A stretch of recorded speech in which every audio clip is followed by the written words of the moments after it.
Hello, everyone. It's Sonia McDonald, and I'm the CEO and founder of Leadership HQ and the Outstanding Leadership Awards. And welcome to the Leadership Lounge today with one of my all-time favorite leaders, Mike Morgan.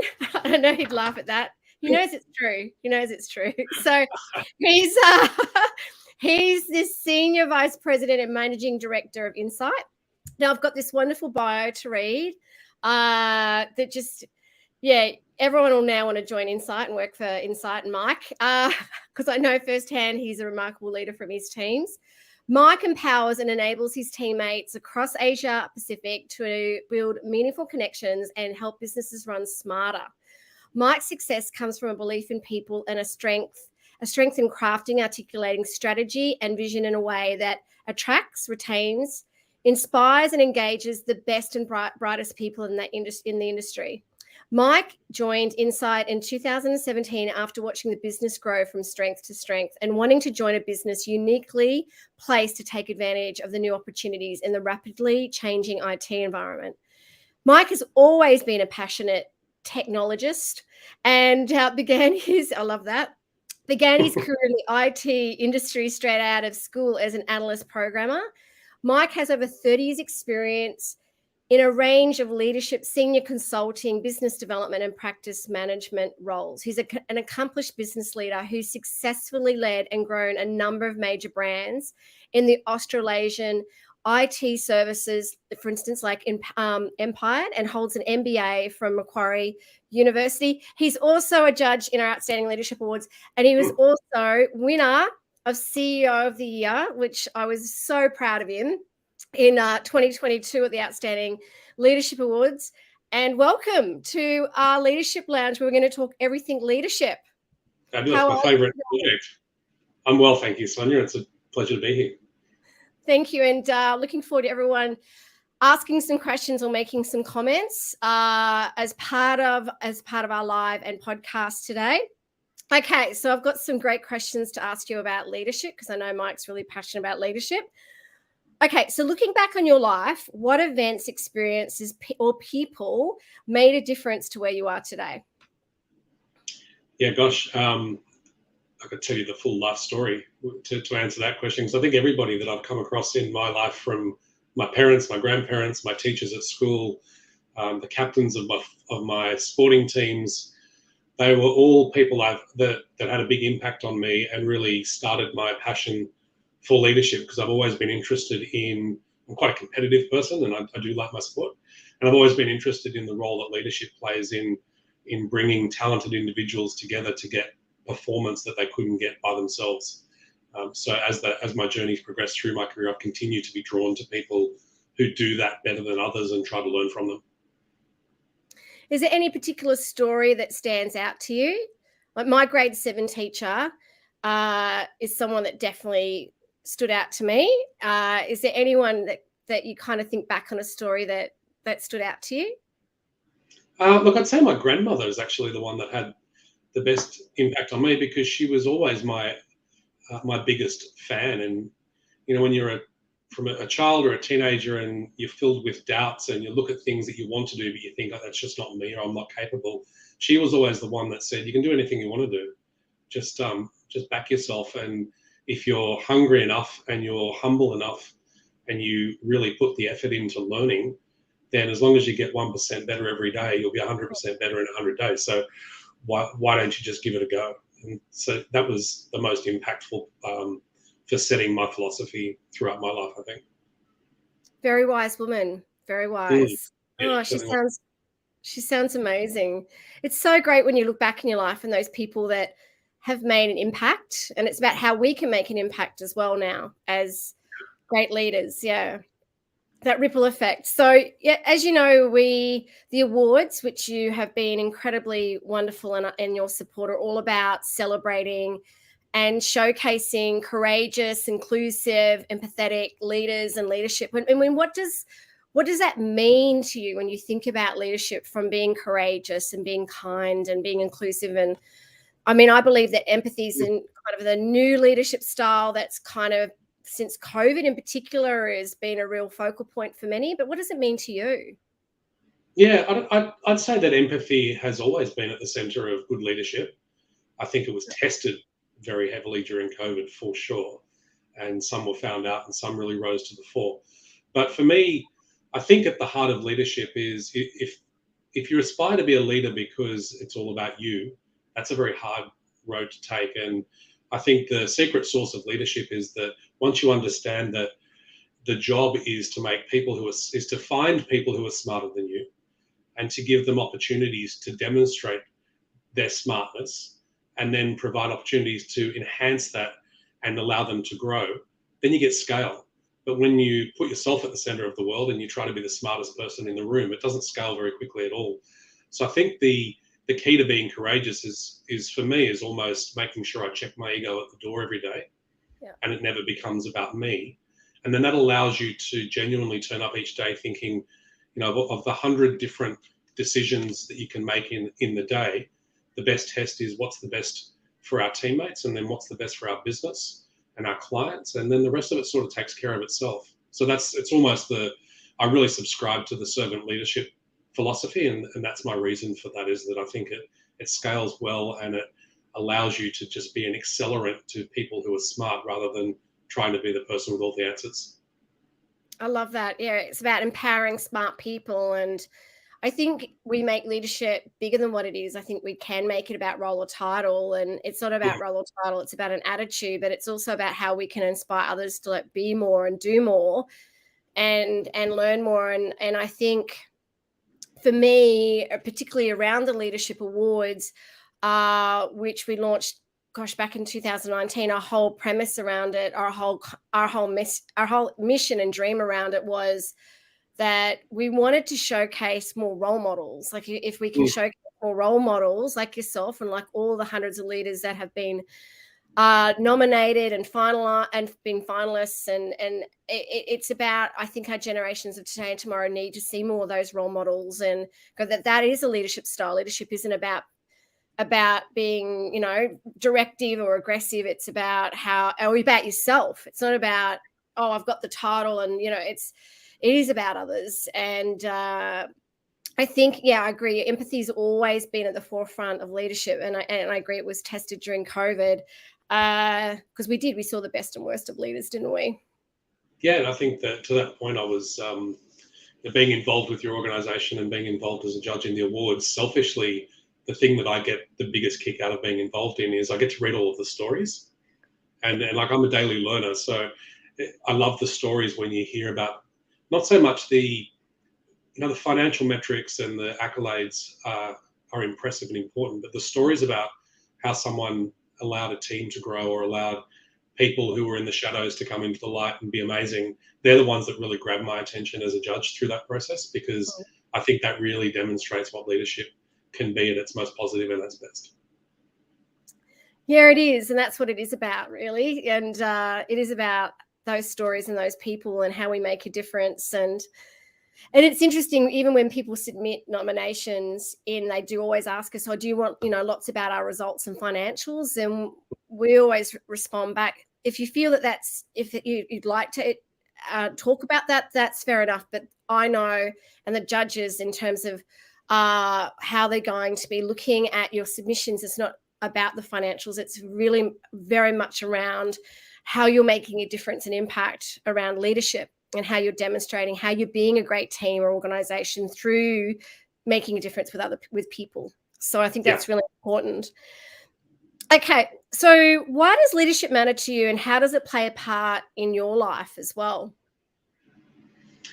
Why does it matter to me? I'm a people person. If I think about what drives me personally on a daily basis, not just at work, but generally, is I'm just really fascinated by how people think, how people act, and what are the things that trigger people at a kind of psychological level to choose to lean in or to back out of situations. And leadership is kind of at the inflection point of where that happens. And leadership can either kind of enable good behaviors and growth, or be the thing that stops it. And I think it's really impactful.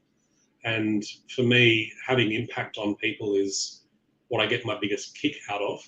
And seeing other people, I love it when you get someone who had never really thought of their own personal possibilities, and you've got the privilege of being in a leadership role where you can highlight that and then help them to do things they didn't think were possible for themselves. That's super exciting for me to do that. And it's a virtuous circle because when you do that, you're creating an environment where those people learn about themselves and they get a lot of personal satisfaction. And then there's a lot of appreciation in both directions for that opportunity that then becomes something that they give back to as they rise through the ranks and become leaders in their own right. And it's just, it's like it's almost like you start off with a husband and a wife, and then you have kids, and the whole thing gets bigger and richer and grows. And I feel like being a leader in a business is almost like starting with a tiny little family that grows into an entire village. And that's just a really satisfying thing to be a part of. It is a very satisfying thing to be proud of, and seeing how you can make a really positive impact around that as well. Looking back on your career, and and I mentioned before we jumped on, I didn't realize that you're an analyst programmer.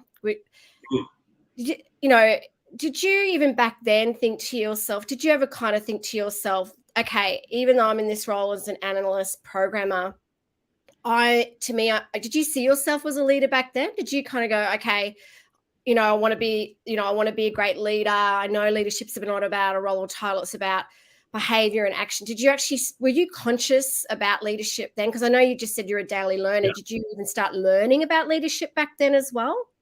Yeah, very early. I've always had that, I guess, that personality type of. So one thing that's always annoyed me since I was a child, that if you're in a situation where you're codependent on a team of people and there's something that's not going the way you like, I think there's two ways to respond to that. You can make a lot of noise about defining the problem, or you can be a part of the solution. And I think the best way to be a part of the solution is to aspire to leadership. So I always saw myself as wanting to get to a point where I could have maybe more opportunity to make a bigger difference, and leadership was the vehicle for that. So even as a technical person, I've always been passionate about technology. I built my first computer when I was 6.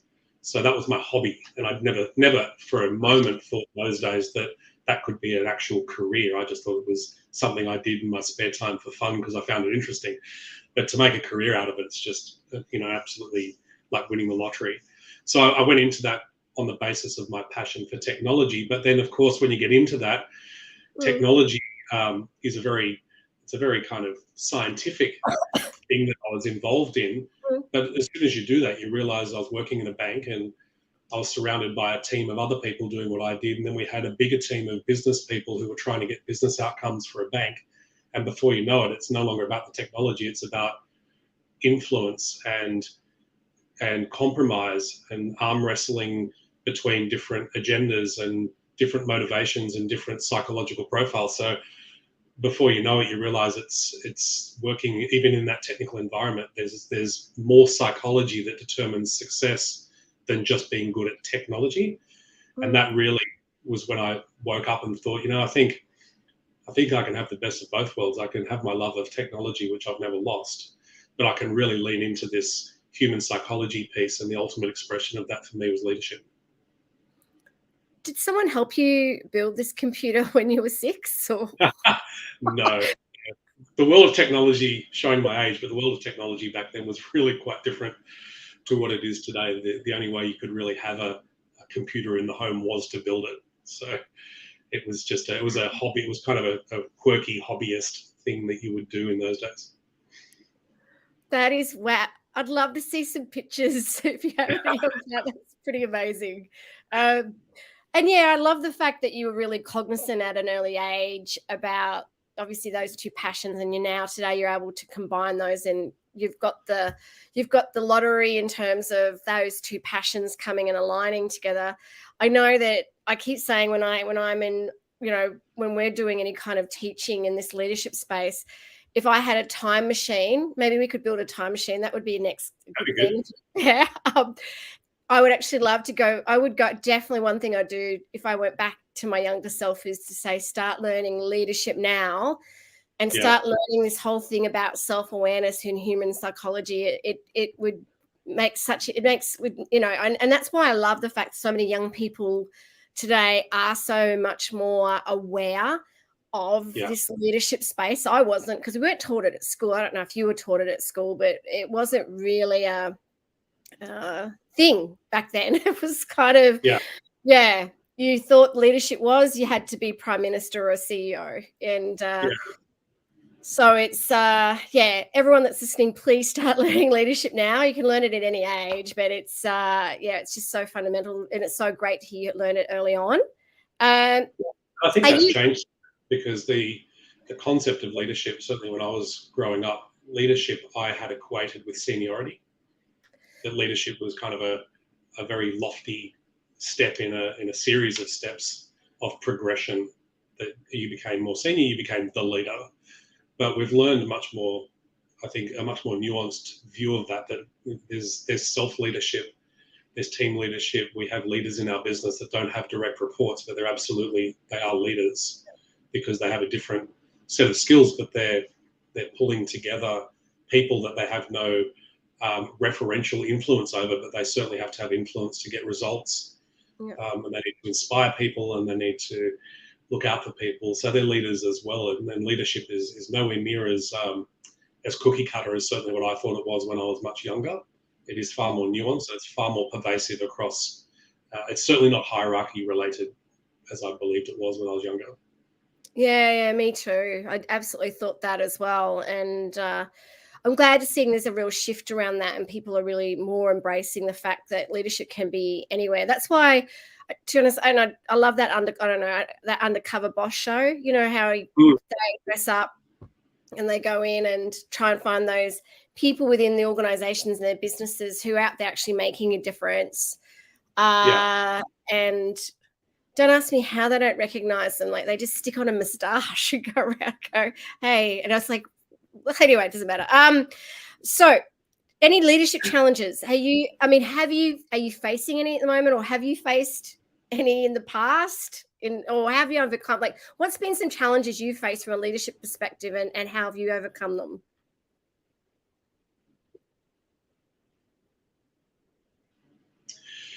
The challenges that I face always in leadership it's kind of the flip side of what I said earlier, that to be a good leader, you need to surround yourself with smart people and let them be your scale. But the anxiety that brings is that you have to let go of a lot of control. So you have the more senior your leadership role gets, the more accountability and responsibility you have, but the less ability you have to directly control that outcome, because you have to influence through others.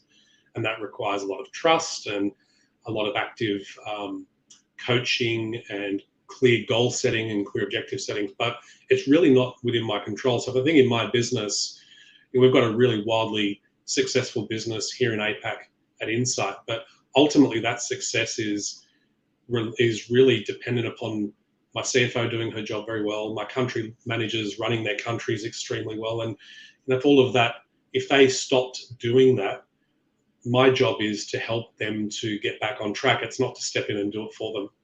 So you're never fully directly in control of your ultimate success. You are absolutely joined at the hip and codependent with a bunch of people that you need to keep glued on and engaged and motivated, and not leaving your business, and staying and making sure that when they turn up because they want to be there, and that they're learning and growing and they're excited to be there, and then helping them with their challenges so that you can be successful.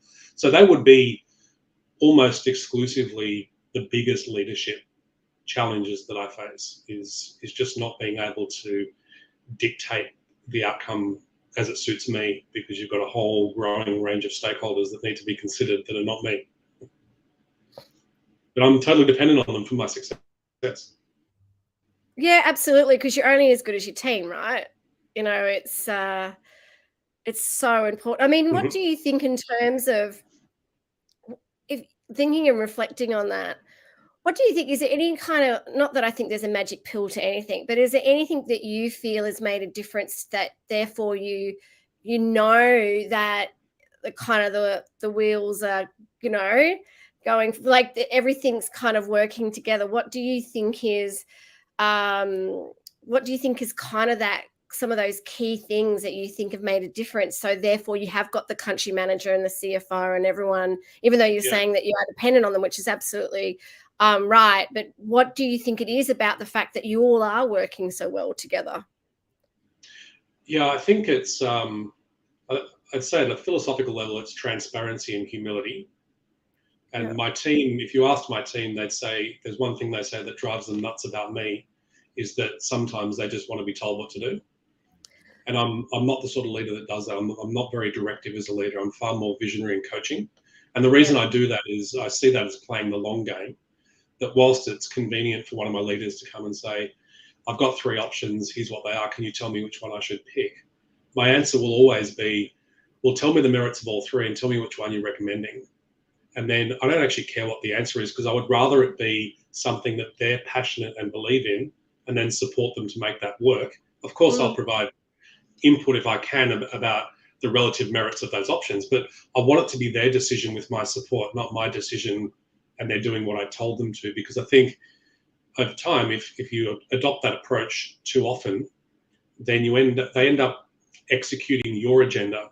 And Yeah. I think it's much more engaging and derives a far greater sense of ownership when they're driving their agenda in accordance with my high level vision. And that seems to have worked really well, really well. I haven't lost a leader in my team in 6.5 years that I've been here. Mm. And they haven't all had great days every day, I can tell you. And there are times when they've been offered bigger jobs elsewhere or more money somewhere else. And they're all very capable people that are very in demand in the market. But I think because we have such a cohesive team and we have such a shared vision that we're all bought into, Mm. there's almost a sense that I think any one of our leaders would feel that if they were to abandon ship, they would literally be letting the team down. And that's a Yeah. really great way to be because you can take on some super tough challenges when you have that mindset with your leadership team, and it builds a really strong sense of psychological safety, a really strong sense of trust, and I've got a very reliable team that I have 100% faith in every day, whether we're outperforming, struggling, we have gaps to fill, we all sort of face that as a team.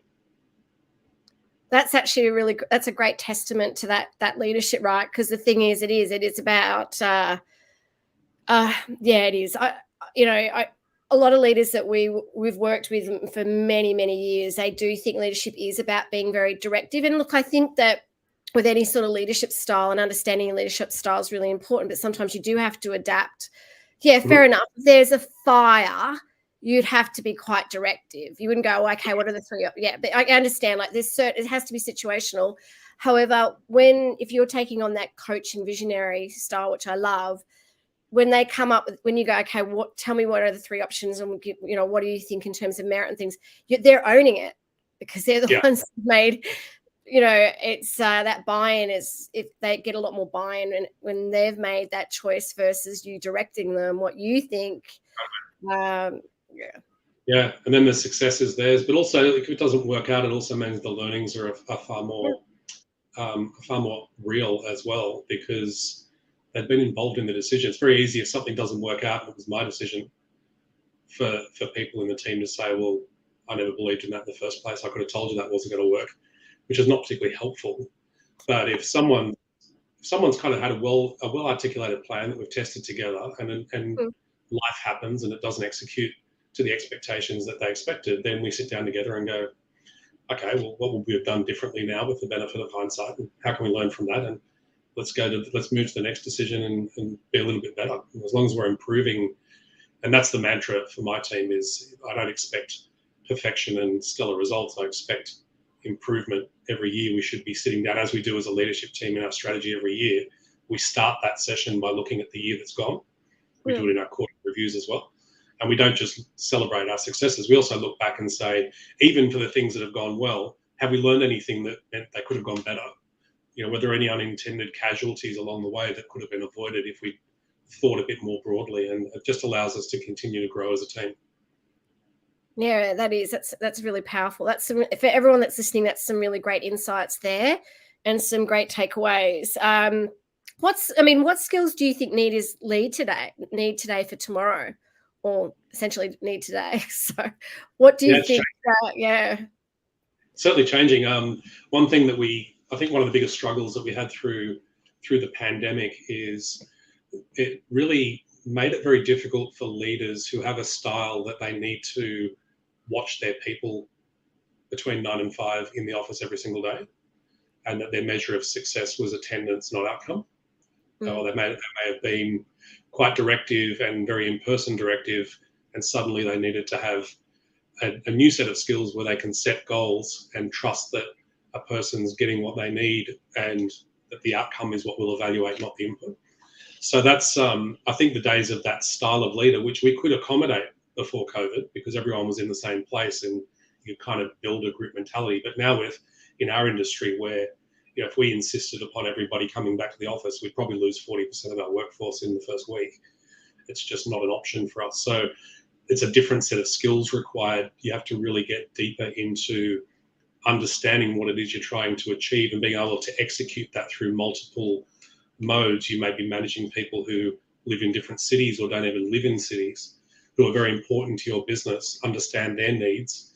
And also during the pandemic, I think the days where your business leadership role started and stopped in the workplace are long gone, because now some of the things that we're dealing with are very much things that would have been in the personal domain prior to COVID, which are very much now in the corporate leaders' responsibilities. We have a responsibility for the broader health and well-being of our people, whether they're doing work, not doing work, dealing with a family issue, dealing with illness, all sorts of things. Loneliness and isolation, domestic situations are way more front and center and present than they were before. These things have always been important, but I think if you can't deal with those things now as a leader, you're going to get found out or find some things will trip you up much more than they used to. Aside from that, I think when I look at hiring a leader into my business, the number one thing that I'm looking for first and foremost is integration into the team, and also diversity from the team that I already have. So I think another thing that I probably learned the hard way in my early leadership career is hiring lots of mini-me's is very comforting, but not particularly effective, because to that scale point, I don't need more people like me. I need people who do things that I can't do, and people who bring a different background and a different perspective and a different life experience to try to get the best, most diverse input of thought into every decision that we make. So diversity and inclusion has been a very, very significant part of our leadership and, in fact, broader teammate program over the last probably 4 or 5 years. And that's made a material difference to the composition of our business and the decisions that we make and the quality of those decisions. I love that. It is about, not hiring people like you, people that have different strengths and different experiences, and that diversity is so powerful. I love that. Thank you. And I agree. Pardon?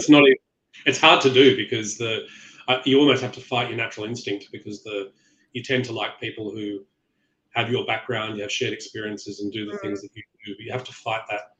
I've found I've had to fight that instinct and actually hire people who are going to be challenging and going to bring a diverse opinion about things, and not simply a whole bunch of yes people who think like me.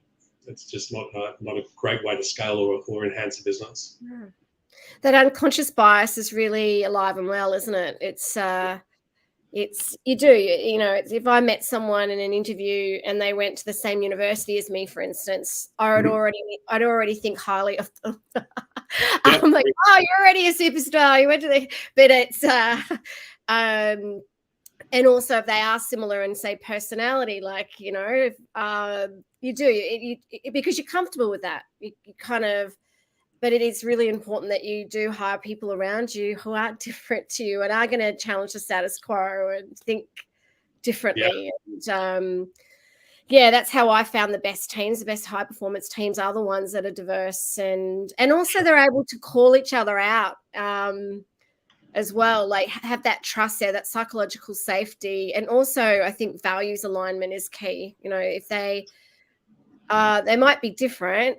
But if they have that kind of that values alignment, that's really important as well. So there's some great points there. Yeah, that values alignment certainly priority one for us when we're assessing before anything else. The skills can be taught, but values are difficult. Yeah, that's so true. Values are and skills can be taught. And I think that's what's great about particularly your organization. And I do every interaction I've had with you and coming to your offices and also seeing, I know you're going overseas to collect some awards, but you're also like every year, great places to work. You're the always in that great places to work platform. And that's because you are really good. You are really, really good when it comes to that culture piece, right? I've just interestingly enough, there's a question that's kind of been flagged around how to deal with personal bias. Like, how do you go about that? You know, Yeah, yeah, it's a great question. I assume the question's about as a leader personally, not personal bias from your team, but yeah, as a leader personally, I think the best way to deal with it is to be very, very conscious of it. We do a lot of work internally, a lot of training internally about unconscious bias, and it's been very powerful. And the first thing to realize is everyone has it. It's not a disease or a maladapted behavior. yeah. You have bias for a whole lot of really good reasons, and you are who you are, and your background's your background. So it's not something to be ashamed of, but in decision making, it can cloud good judgment. And Mm, so being aware of it consciously is really important. One of the things that I do when I'm hiring a new leader, I've built a really diverse leadership team that I'm really proud of. So that gives me an asset to use when I'm hiring, because I have all of my leaders interview the person that I'm thinking about hiring.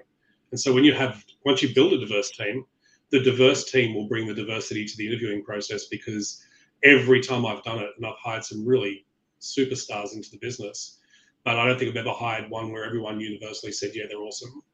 Normally, I get my diverse leaders to all interview, and some will say, yeah, I'm not sure.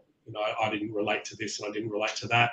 And I'm kind of amassing all of this and then creating a summary of it to say, that's good, because this is an area where I think we need to lean in, and that makes that person of that kind of bias a little uncomfortable, and that's a good thing, provided it's, as to your point, in line with values.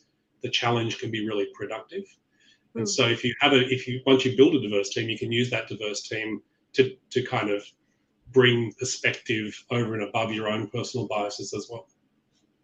I love that. It's a great point. And I think because we teach a lot of unconscious bias as well. I mean, when we teach it and we talk about all the different, and it isn't, we've all got it. Like there's, I think, something like 150 different biases.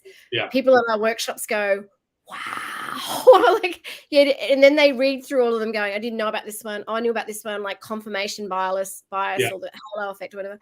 And then they just like, yeah, I think I do that. Yeah, I yeah, actually think I've done that before. And I think it's that awareness of going, okay, maybe is, as you said, if you're hiring, bringing in a couple of different people, different perspectives, but awareness is the key. So that's a really good question. yeah. And And they've, psychological safety as well, which we touched on earlier. If you have psychological safety in the sanctity of your leadership team or whatever team you're managing, one of the key benefits of that is that someone can call you out without fear of reprisal. Can call you out on your own bias. So, or not on your bias specifically. Often it's because you've made a statement or you've declared something or offered an opinion, and it's not been thought through objectively. It's just the way you're reacting naturally because of your preconceived biases or your history and experience, and it seems obvious to you at the time. If you have psychological safety in your team will feel fine about calling you out on that, saying, well, I can understand why you're saying that, but let me give you an alternative perspective. And you typically sit back and go, you're absolutely right. I didn't catch that at all. And it creates a really good environment.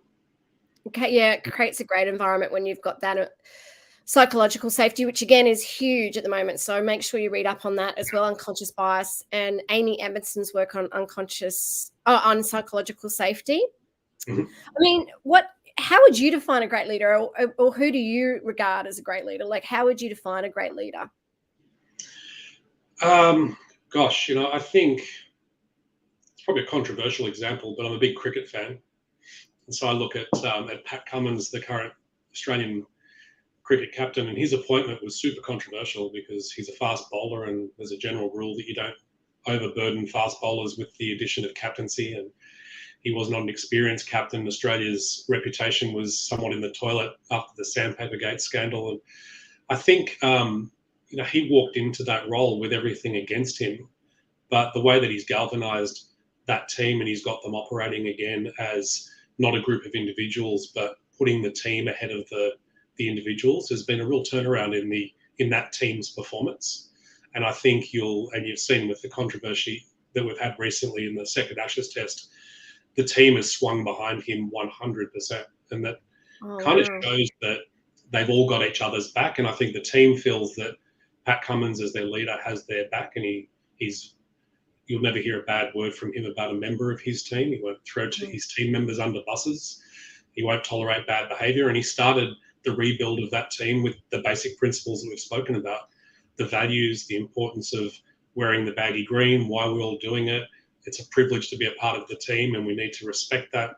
And it sort of sets a tone and an environment that then allows the performance to flow without being encumbered by politics or lack of trust or all of those things that are really corrosive to high performance because they just get in the way. So if you get all of those, I think, basic infrastructure points right, and you've got an environment where everyone feels completely trusting of each other, they're not afraid to voice a controversial opinion, they feel supported and respected, then you create an environment where people just want to do good work, and they know they're safe, because we get out performance when people take good risks, and we want to create an environment where people feel okay about taking good risks, prudent risks, and well thought through. But a safe environment where everyone does the minimum required to take their paycheck and do their 40 hours is never going to drive a high-performing culture in an organization. So leadership really, I think, sets the framework that allows those behaviors to happen organically. Otherwise, you have to revert to the type A leader I mentioned earlier, where you've got to be watching everybody, what they're doing, and telling them what to do, and it just doesn't scale. No, it doesn't. And yes, someone has actually made a comment around, yes, that's true. Pat Cummins is a great example as a leader. He is fantastic. So Good. Someone agrees. One person. We're not going live to the UK, I hope, Sonia. I'm going to make sure that I really push this out to the UK. That's going to be my focus as soon as I get off this, is like, how do I stream it and get it out to promote it to everyone in the UK? Okay, so what advice would you give leaders listening today? What advice? Yeah. Like, if you could give yourself some advice as your younger self, like what advice would you give yourself to leaders today? I think I would call it adopting a beginner's mindset and a learning mindset on a daily basis. And I can share a story that when I decided that ultimately I wanted to be a leader, and I was working in a technical environment, and I was finally given my first opportunity. I was brought into an organization to start a new practice in data and business intelligence, and be a leader of that division. And it was the best and scariest thing that I've done. And the reason it was the best is data and business intelligence was one area of technology that I had zero experience in. So I was a very capable technology person in my discipline, but that was not my discipline. So the first area that I had to lead was somewhere I had zero capability myself. And that's where I learned the lesson about not wanting to be the smartest person in the room, because clearly in that context, I was not. I was incapable of executing anything without smart people around me. So I just, from a pragmatic perspective, went off and assembled really smart people who could do really great things in an area that I didn't understand. And ever since then, I've watched others go through that same process. And it's quite bracing, because normally when you get the opportunity to be a leader, you're given that opportunity because you're great at something. You might be a fabulous accountant that's gone through their whole career being technically brilliant, and suddenly they say, well, now you're going to be the CFO and you've got a team of 100 people. And when that switch happens, your leadership career, it's day one of your leadership career. What you did to get you there is almost a complete reset. And it can be really hard when you've been a strong individual contributor, totally in control of your success because it's all you. And then suddenly they give you the empty leadership playbook and say, now you're responsible for all of those people. You have to really reset everything and realize that you're now an absolute beginner in a new career. And then I had that by force. So as I said, I think I was lucky. I had to do that, but I've never let it go. And pretty much every day I turn up to work, I still have that same mindset. I'm still learning every day. I'm still trying to improve myself. My industry is super dynamic. The technology industry doesn't look the same from month to month. It's always changing and accelerating and innovating. So it's never stable. And just when you think you've got your arms around something, it changes. Yeah. So that learning mindset and that beginner's mindset is something that I try to wake up as my mantra every day and take to work, because I know that what I'm going to be doing this time 12 months from now, I can't define to you today, but I know it won't be what I'm doing today. It'll be nuanced and different, and I'll have had to have learned along the way. Otherwise, I'll become an aging dinosaur leader that's out of touch with my industry and my team's requirements. I could never see that happen. I think I really love that. I'm going to steal that that beginners learners mindset every day. I mean, because how do you develop as a leader? I know you've mentioned that you're an everyday learner. I mean, what do you do? Because I find, and it's really interesting when I talk to leaders or we work with leaders, so many of them say to me, I'm so overwhelmed. There's so much leadership stuff that comes to us. And it's like, how do you navigate how to learn, what's best to learn? I mean, what advice, or how do you learn? How do you develop? Many ways, actually. So I do a lot of reading because I like that. And I love just reading, listening to podcasts. There are certain people, Simon Sinek, Adam Grant, those sorts of folks are always really, really interesting. James Clear. So I subscribe to little bite-sized chunks. Most of these folks have newsletters that are designed to cater for the modern leader's time-poor nature, and I find that quite useful.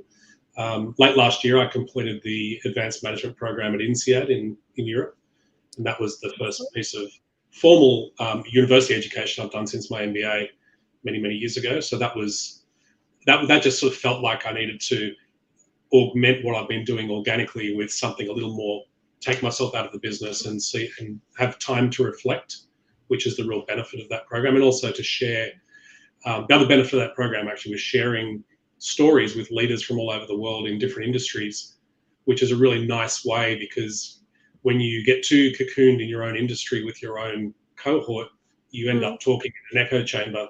But when you're talking to someone who runs the tourist bureau for Saudi Arabia out of Riyadh, then it's a totally different construct, because you have to start to explain the things that you take for granted. And I learned a lot from that process, and I try to carry that.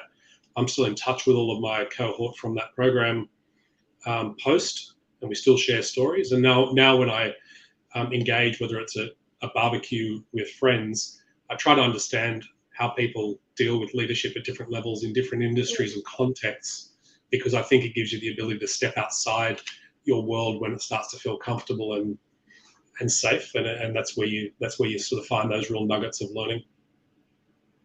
I love that. Yeah, and there are some really good following authors, or you mentioned a number of my favorite authors and just newsletters. Harvard has some great stuff as well. Someone actually has asked a question: do excellent followers make leaders, or vice versa? I think excellent leaders find excellent followers. So I think it's a virtuous circle, actually. It's when I look at the leaders that I respect the most, they have the best teams, for sure. Whether that's, and you could argue that the best teams therefore make the best leader, but I don't think the best teams join poor leaders. I don't think they're attracted to poor leaders. So I think you need both. And I think both, I do think it's a virtuous circle.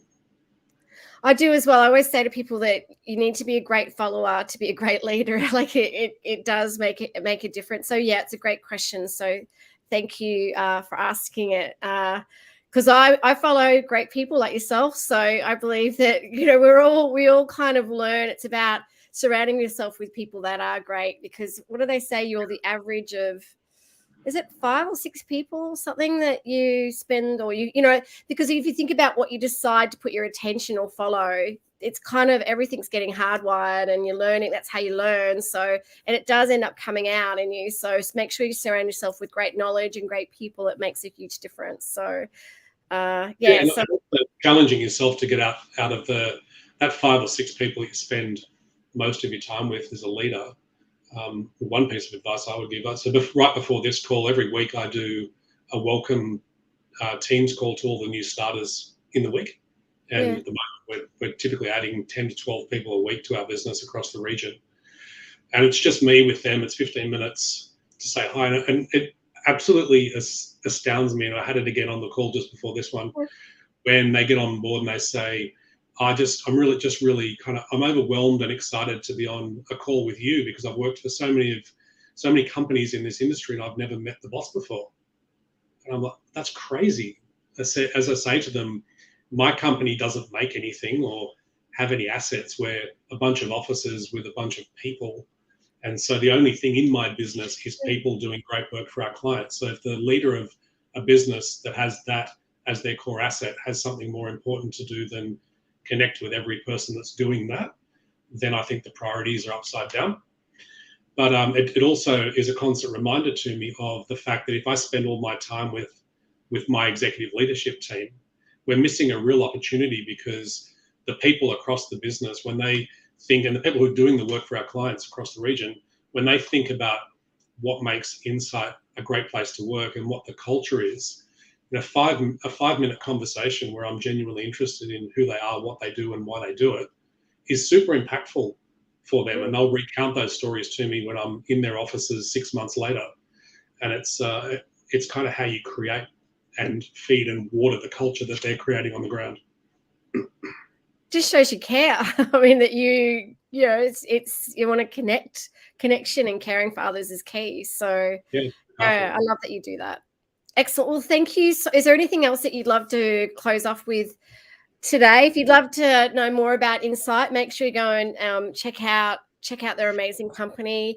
If you'd love to join them, if I wasn't out there with my Leadership HQ and awards agenda, I'd be onto Insight straight away. We'd love to have you, Sonia. But yeah, is there anything you'd love to say to close off to everyone listening today? No, I don't think so. I think, look, it's been fun, as you know, Sonia, because we talk a lot. I love talking about leadership, and we swap stories and learnings all the time. And it's just a fabulous thing to be passionate about, and to be able to be passionate about something and have it as your job is pretty cool. So I would encourage people to be lifelong students of leadership if this is something you find as interesting as I do. Yeah, it's the best. It's absolutely the best. So yeah, it's awesome to see. I just wish I could clone you with all these other, because it's amazing. It's always great to connect with you, and thank you for being such a remarkable example of great leadership, and for being such a great supporter of building more great leaders and leadership around the world, and for being a judge and a supporter of our awards. If you'd love to nominate on our leadership awards or be part of the leadership awards, just go to outstandingleadershipawards.com.au. Our dream is to take them around the globe. It is free to enter, so please nominate today. But thank you again, Mike, and have safe travels, and congratulations around all those awards, and always stay safe, okay, and courageous. All right, take care. Thank you, Sonia. Bye. Bye.